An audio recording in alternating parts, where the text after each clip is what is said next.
Click করুন অ্যাপের bell আইকনে আর সাবস্ক্রাইব করুন এবিপি আনন্দ। সব সময় থাকুন খবরে।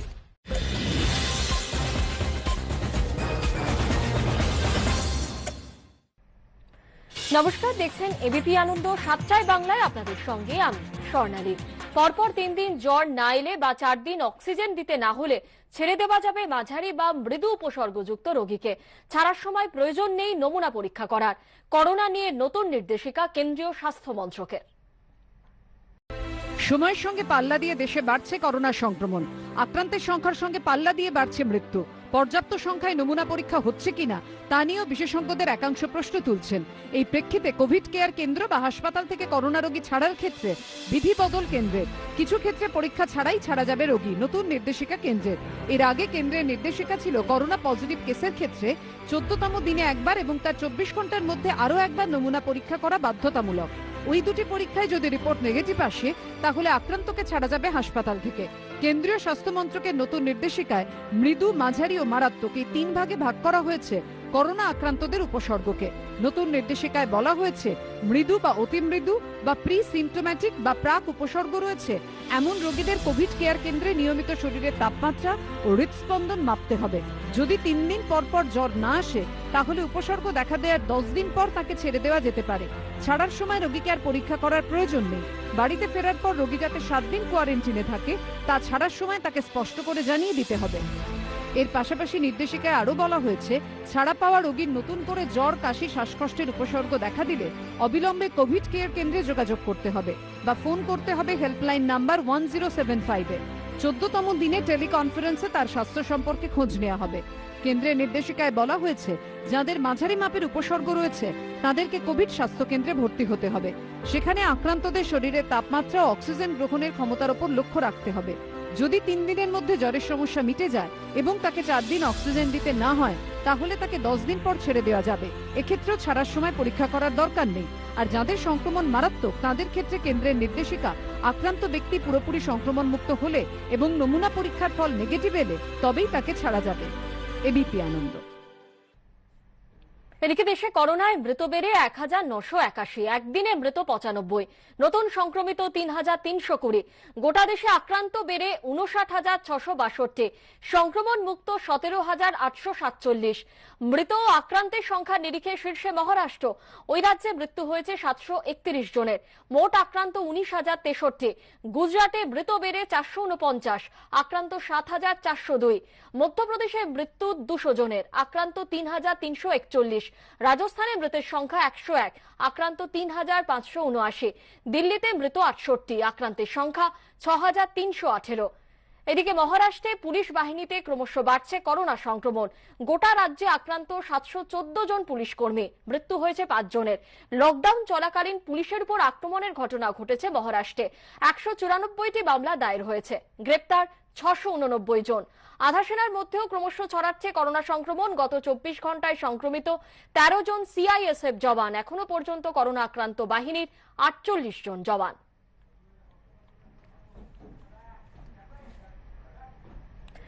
দেশে করোনা সংক্রমণ মুক্তির হার প্রায় 30%, মৃত্যু হার 3%-এর সামান্য বেশি। কিন্তু দেশে এখনো রয়েছে বিপর্যয়ের আশঙ্কা, জানালেন কেন্দ্রীয় স্বাস্থ্যমন্ত্রী Harshvardhan. We have something like 59,662 cases in the whole country, and we had till now 1,981 unfortunate deaths, 17,847 COVID-19 affected patients have recovered well and they have gone back home. Our fatality rate in the country continues to be around 3.3%, and the recovery rate has climbed up to 29.9%. So these are very good indicators. The doubling rate for the last 3 days has been about 11 days. 7 days, for last 7 days it has been 9.9, and for the last 14 days it is 10.7 today. And as you all know, you have also made a lot of preparations. We do not anticipate a very worst type of situation in our country like many other developed countries, but still we have prepared the whole country for the worst situation. লকডাউনের প্রভাবে দারিদ্র্য বাড়ছে, অসংগঠিত ক্ষেত্রে শ্রমিকদের অবস্থা বিপজ্জনক। উদ্বেগের তথ্য আন্তর্জাতিক শ্রম সংস্থা বা ইন্টারন্যাশনাল লেবার অর্গানাইজেশনের রিপোর্টে। ভারতীয় অর্থনীতিকে সংকটমুক্ত করতে 15 লক্ষ কোটি টাকার স্টিমুলাস প্যাকেজ চাইল বণিক সভা সিআইআই। উভয় সংকটে আম আদমি, করোনার ভয়ে গৃহবন্দী মানুষ, লকডাউন কাটছে রোজগার। পরিস্থিতি কতটা ভয়াবহ তা বোঝা গেছে আন্তর্জাতিক শ্রম সংস্থা বা ইন্টারন্যাশনাল লেবার অর্গানাইজেশনের সাম্প্রতিকতম রিপোর্টে। দাবি করা হয়েছে লকডাউনের প্রভাবে দারিদ্র্য বাড়ছে, অসংগঠিত ক্ষেত্রে শ্রমিকদের অবস্থা বিপজ্জনক। আন্তর্জাতিক শ্রম সংস্থার রিপোর্টে উল্লেখ, করোনা পরিস্থিতি এবং লকডাউনের জেরে বিশ্বের অসংগঠিত ক্ষেত্রের 160 কোটি শ্রমিক ক্ষতিগ্রস্ত। এমনকি সংগঠিত ক্ষেত্রে কাজ হারানো বহু মানুষ জীবিকা নির্বাহের জন্য অসংগঠিত ক্ষেত্রের দিকে ঝুঁকতে পারেন বলে পূর্বাভাস দেওয়া হয়েছে। আয়ের আশঙ্কায় পরিস্থিতি বজায় থাকলে মাথাপিছু আয় সর্বনিম্ন এমন দেশে অসংগঠিত ক্ষেত্রে শ্রমিকদের মধ্যে দারিদ্র্যের হার 56% পর্যন্ত বাড়তে পারে। মাথাপিছু আয় সর্বাধিক এমন দেশে অসংগঠিত ক্ষেত্রে শ্রমিকদের মধ্যে দারিদ্র্যের হার বাড়তে পারে 52% পর্যন্ত। মাথাপিছু আয় মাঝামাঝি এমন দেশগুলিতে অসংগঠিত ক্ষেত্রে শ্রমিকদের মধ্যে দারিদ্র্যের হার 21% পর্যন্ত বাড়তে পারে বলে আশঙ্কা প্রকাশ করেছে আইএলও। এই আশঙ্কার মধ্যে বিশ্বের সবচেয়ে বেশি জিডিপি সম্পন্ন দেশ আমেরিকায় সর্বকালীন রেকর্ড গড়ে বেকারত্বের হার 14.7% পৌঁছেছে। করোনা আবহে সে দেশে কাজ হারিয়েছেন 2.5 কোটি মানুষ। বিপদ সংকেত আমেরিকায় কর্মরত ভারতীয়দের জন্য। শুক্রবার দ্য ওয়াল স্ট্রিট জার্নালে প্রকাশিত প্রতিবেদন অনুযায়ী করোনা সংকটে আমেরিকানদের মধ্যে বেকারত্ব ঊর্ধ্বমুখী। তাই এখন সে দেশে থেকে বিদেশি নাগরিকদের কাজ করার জন্য প্রয়োজনীয় H-1B'র মতো কয়েকটি ভিসা না দেওয়ার কথা ভাবছে প্রেসিডেন্ট ডোনাল্ড ট্রাম্পের প্রশাসন। 3 দফা লকডাউনের জেরে ভারতেও একই পরিস্থিতি। কিছু ক্ষেত্রে ছাড় থাকলেও প্রচুর কলকারখানা এখনো বন্ধ। অসংখ্য মানুষ কাজ হারিয়ে পথে বসেছেন। কিছুদিন আগে সেন্টার ফর মনিটরিং ইকোনমি বা CMI এর রিপোর্টে দাবি করা হয় মার্চ মাসে দেশে বেকারত্বের হার ছিল 8.7%। এপ্রিলের গোড়ায় সেই হার 1 লাফে পৌঁছে 23.4%। বণিক সভা ফিকির অনুমান, লকডাউনের জেরে ভারতে প্রতিদিন প্রায় 40,000 কোটি লোকসান হচ্ছে। তাদের মতে কেন্দ্র দ্রুত আর্থিক প্যাকেজ ঘোষণা না করলে এপ্রিল থেকে সেপ্টেম্বরের মধ্যে ভারতে প্রায় 4 কোটি চাকরি যেতে পারে। বণিক সভা CII বা দ্য কনফেডারেশন অফ ইন্ডিয়ান ইন্ডাস্ট্রির পরামর্শ, অর্থনৈতিক সংকট কাটাতে অবিলম্বে 15 লক্ষ কোটি টাকার উৎসাহবর্ধক প্যাকেজ দিক কেন্দ্রীয় সরকার, যা জিডিপির 7.5%। বণিক সভা CII এর বক্তব্য, করোনার হানায় অর্থনীতির গুরুতর ক্ষতি হয়েছে। সংক্রমণ রুখতে লকডাউন জরুরি, কিন্তু এর জন্য অর্থনীতিকে বিরাট মূল্য চোকাতে হচ্ছে। তাই জীবন জীবিকা রক্ষার জন্য বড় মাপের স্টিমুলাস প্যাকেজ ঘোষণা করা উচিত। অর্থনীতিবিদদের মতে এই উভয় সংকট থেকে দিন আনি দিন খাই মানুষগুলোকে উদ্ধার করার দায়িত্ব নিতে হবে সরকারকে। দিল্লির দিকে তাকিয়ে গোটা দেশ। এবিপি আনন্দ। কেন্দ্রীয় বাহিনীতে করোনার হানা। সরকারি পরিসংখ্যান বলছে এখনো পর্যন্ত কেন্দ্রীয় সশস্ত্র পুলিশ বাহিনীর 526 জন জওয়ান করোনায় আক্রান্ত। দেশের বিভিন্ন প্রান্তে 35 জন CISF জওয়ান সংক্রমণের কবলে। BSF এ করোনা আক্রান্ত 223 জন। দ্রুত গতিতে দেশে বাড়ছে করোনা সংক্রমণ, হু হু করে বাড়ছে আক্রান্তের সংখ্যা, সেই সঙ্গে মৃত্যু। আধা সেনাতেও করোনা সংক্রমণ ক্রমেই ছড়াচ্ছে। এখনো পর্যন্ত কেন্দ্রীয় সশস্ত্র পুলিশ বাহিনীর 526 জন জওয়ান করোনা আক্রান্ত হয়েছেন। এর মধ্যে সেন্ট্রাল ইন্ডাস্ট্রিয়াল সিকিউরিটি ফোর্স অর্থাৎ CISF এর 35 জন জওয়ান করোনা আক্রান্ত হয়েছেন। এর মধ্যে মুম্বাইয়ে 15 জন, দিল্লিতে 14 জন, কলকাতায় 4 জন এবং গ্রেটার নয়ডায় 2 জন করোনা আক্রান্ত হয়েছেন। কলকাতায় ভারতীয় জাদুঘরে কর্মরত CISF এর এক অ্যাসিস্ট্যান্ট সাব ইন্সপেক্টরের মৃত্যু হয়েছে। BSF এ এখনো পর্যন্ত 223 জন করোনা আক্রান্তের হদিশ মিলেছে। CRPF এর 135 জন জওয়ান করোনা সংক্রমিত হয়েছেন। ইন্দো তিব্বত বর্ডার পুলিশ অর্থাৎ ITBP-র 88 জন জওয়ানের দেহে করোনা ভাইরাসের হদিশ মিলেছে। 150 জনকে কোয়ারেন্টিনে রাখা হয়েছে। SRPF এর গ্রুপ 7 এর মোট 27 জন জওয়ান এখনো পর্যন্ত করোনা সংক্রমিত হয়েছেন। 160 জনকে কোয়ারেন্টিনে রাখা হয়েছে। এরা সবাই মুম্বাইয়ে কর্তব্যরত ছিলেন। দিল্লি পুলিশের 75 জনেরও বেশি কর্মীর দেহে এখনো পর্যন্ত করোনা ভাইরাসের হদিশ মিলেছে। মুম্বাইয়ের 487 জন পুলিশ কর্মী এখনো করোনা আক্রান্ত হয়েছেন। কলকাতা পুলিশের প্রগতি ময়দান থানা ও গার্ডেন ব্রিজ থানার 2 শীর্ষ আধিকারিকও করোনা আক্রান্ত হয়েছেন। এর আগে সংক্রমিত হন জোড়াবাগান ট্রাফিক গার্ডের এক কনস্টেবলও। কলকাতা উত্তর ডিভিশনের এক পুলিশ কর্মীও করোনায় আক্রান্ত হন। এবিপি আনন্দ। আসছে পরের খবরে। কলকাতার যে 3টি থানায় পুলিশ কর্মী ও আধিকারিকরা করোনা আক্রান্ত হয়েছেন সেই সব থানায় গিয়ে পুলিশ কর্মীদের সঙ্গে কথা বললেন পুলিশ কমিশনার অনুজ শর্মা। এদিন তিনি যান প্রগতি ময়দান, বউবাজার ও জোড়াবাগান থানায়। মূলত পুলিশ কর্মীদের মনোবল চাঙ্গা করতেই ওইসব থানাগুলির অন্যান্য পুলিশ অফিসার ও কর্মীদের সঙ্গে কথা বলেন এবং নিজেদের সুরক্ষিত রাখার পরামর্শও দেন। এছাড়াও তপসিয়া, বেনিয়াপুকুর, ট্যাংরা, তিলজলার কন্টেনমেন্ট জোনগুলিতে পুলিশি বন্দোবস্ত ঘুরে দেখেন অনুজ শর্মা। করোনায় আক্রান্ত নন, এমন মৃত্যু হলেও প্রয়োজনে শেষকৃত্য করবে পুরসভা। পরিবার দেহ নিতে না চাইলে শেষকৃত্যের দায়িত্ব নেবে কলকাতা পুরসভা। পুরসভায় করোনা পর্যালোচনা বৈঠকে সিদ্ধান্ত, স্থানীয় কোনো শ্মশানেই শেষকৃত্য করার সিদ্ধান্ত।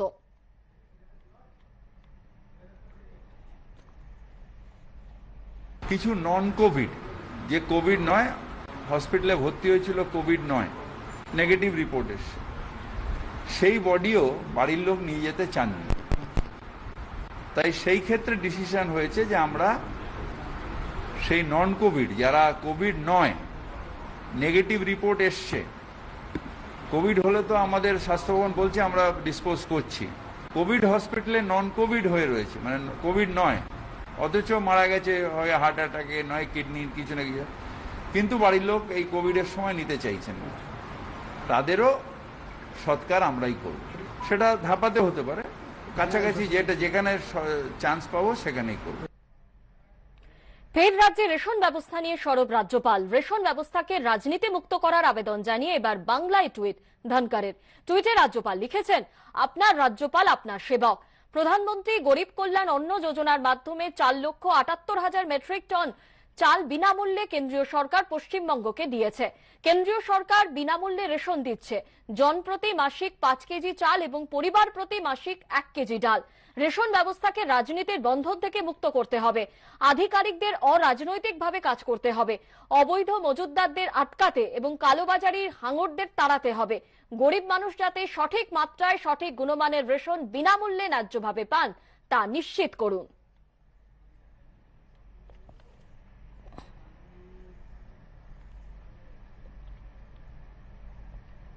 সকালে তার টুইট আমি দেখেছি।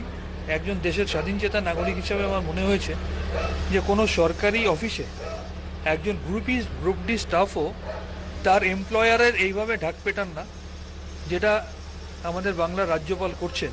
কিন্তু পাশাপাশি তিনি যে সরকারকে নিজের সরকার বলেন, মাই গভর্নমেন্ট, সেই সরকারের মাননীয় মুখ্যমন্ত্রী এই পিডিএস সিস্টেমকে ঢেলে সাজিয়ে বাংলার 9.5 কোটি মানুষের কাছে বিনামূল্যে অন্ন পৌঁছে দিচ্ছেন প্রত্যেক দিন। সেই কথাটা কিন্তু তিনি একবারও বলছেন না। এটাই প্রমাণ করে যে তিনি কোনো একটা জায়গায় নিজের টিকি বেঁধে রেখেছেন, বাকি উত্তর প্রশাসন বলবে। কলকাতা পুরসভার বোর্ড অব অ্যাডমিনিস্ট্রেটর নিয়োগ সংক্রান্ত সিঙ্গেল বেঞ্চের নির্দেশকে চ্যালেঞ্জ করে বেঞ্চে আবেদন। গত বৃহস্পতিবার বোর্ড অব অ্যাডমিনিস্ট্রেটরকে 1 মাস কেয়ারটেকার হিসেবে চালাবার অনুমতি দেন বিচারপতি সুব্রত তালুকদার। সিঙ্গেল বেঞ্চের সেই নির্দেশকে চ্যালেঞ্জ করে ডিভিশন বেঞ্চের দ্বারস্থ হয়েছেন মামলাকারী।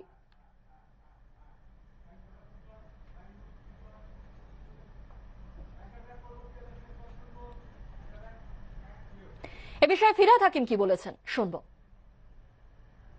আইনের জন্য মানুষ না, মানুষের জন্য আইন। সুতরাং মানুষকে বিপদ কখনো আদালত ফেলতে পারেন না। বিজেপি ফেলতে পারে, কিছু ভেস্টেড ইন্টারেস্টেড মানুষ ফেলতে পারে, তৃণমূল কংগ্রেসকে ছোট দেখানোর জন্য করতে পারে, কিন্তু মানুষের স্বার্থে তারা কাজ করছে না। অল্টারনেটিভ বলুক, আমাদের সরিয়ে দিয়ে হোয়াট ইজ দি অল্টারনেটিভ, কিভাবে এই কাজগুলো হবে। সব থেকে আনন্দ পাবে আমাদের বাড়ির লোক যদি নিরাপদে আমরা বাড়ির মধ্যে থাকি। ওপরে ভালোভাবে রয়েছেন, নিচে এসে প্রেস কনফারেন্স করে গালাগালি দিচ্ছেন, ফিরহাদ হাকিমের প্রশাসক হলো না কেন? না, ফিরহাদ হাকিম প্রশাসক হতে চায়নি, নবান্ন থেকে প্রশাসক করা হয়েছে। কাজটা আমরা করব, আদালত যদি বলে না বন্ধ, আমার হাত বেঁধে দেবে, আমার কিছু করার নেই।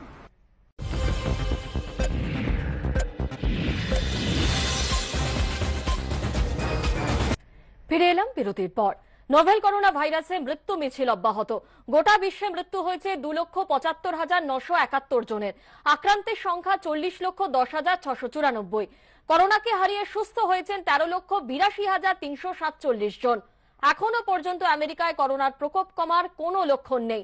সেখানে মৃত্যু হয়েছে ৭৮,৬১০ জনের, আক্রান্ত ১৩,২১,৭০৭। মৃতের সংখ্যার নিরিখে আমেরিকার পরে ব্রিটেন, সেদেশেও লাফিয়ে বাড়ছে মৃতের সংখ্যা। মোট মৃত্যু ৩১,২৪১, সংক্রমিত হয়েছেন ২,১১,৩৬৪ জন। ইতালিতে মৃত্যু হয়েছে ৩০,২০১ জনের, মোট আক্রান্ত ২,১৭,১৮৫। স্পেনে মৃত ২৬,২৯৯, সংক্রমিত ২,৬০,১১৭ জন। ফ্রান্সে মৃতের সংখ্যা ২৬,২৩০, আক্রান্ত ১,৭৬,০৭৯। রাশিয়াতেও ক্রমশ বাড়ছে করোনা সংক্রমণ, আক্রান্ত ১,৮৭,৮৫৯ জন, মৃত ১,৭২৩।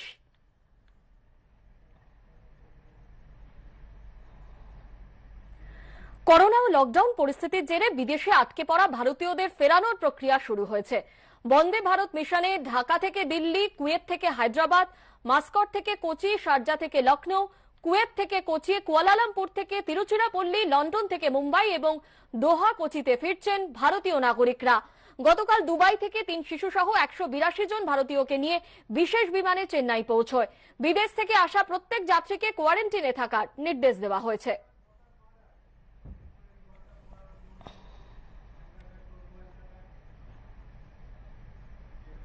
আসছি পরের খবরে। সোদপুরে আইনজীবী স্ত্রী মেয়ের রহস্য মৃত্যু, শ্বাসরোধ করে খুনের অভিযোগ। বলরাম সেবা সদন হাসপাতালে নিয়ে গেলে মৃত বলে ঘোষণা। খড়দহ থানার পুলিশ অনিল হেলা ও তার বাবা ও ভাইকে আটক করেছে, তাদের জিজ্ঞাসাবাদ করছে পুলিশ।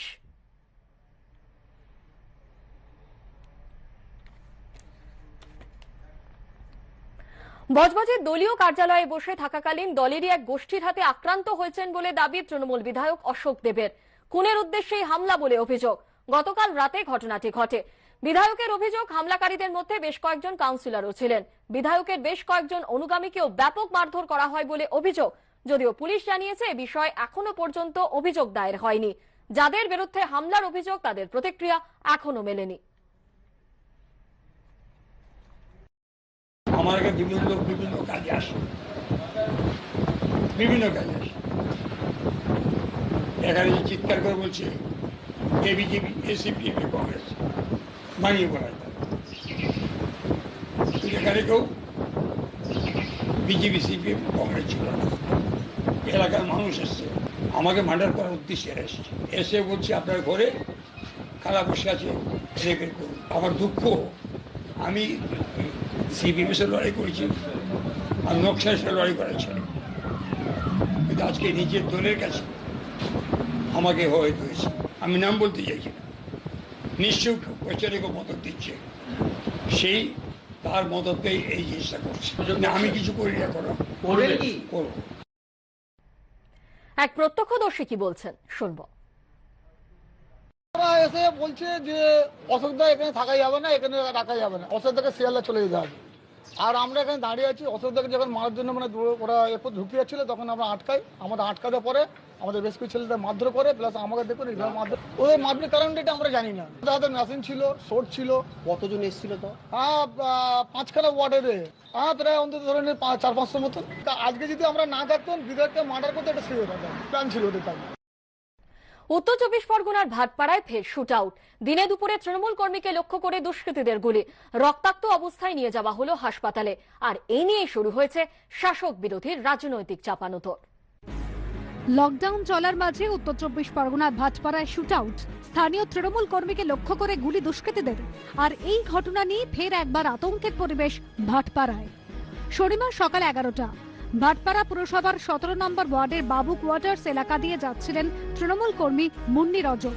অভিযোগ, সেই সময় দুই দুষ্কৃতী বাইকে এসে ওই তৃণমূল কর্মীকে লক্ষ্য করে 2 রাউন্ড গুলি চালায়।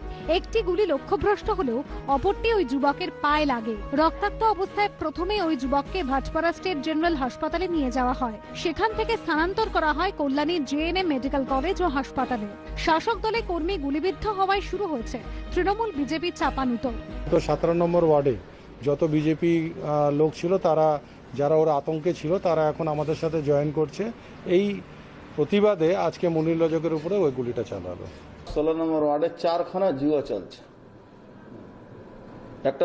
দুটো সোমের চলছে, দুটো রাজকুমার যাদব চলছে। এই জুয়ো নিয়ে রোজই এদের গন্ডগোল হচ্ছে। সস্তা ব্যাপার আছে, বিজেপির বিরুদ্ধে অভিযোগ করো, পুলিশ বসে আছে অভিযোগ নেওয়ার জন্য। খুনের চেষ্টার অভিযোগে মামলা রুজু করেছে পুলিশ।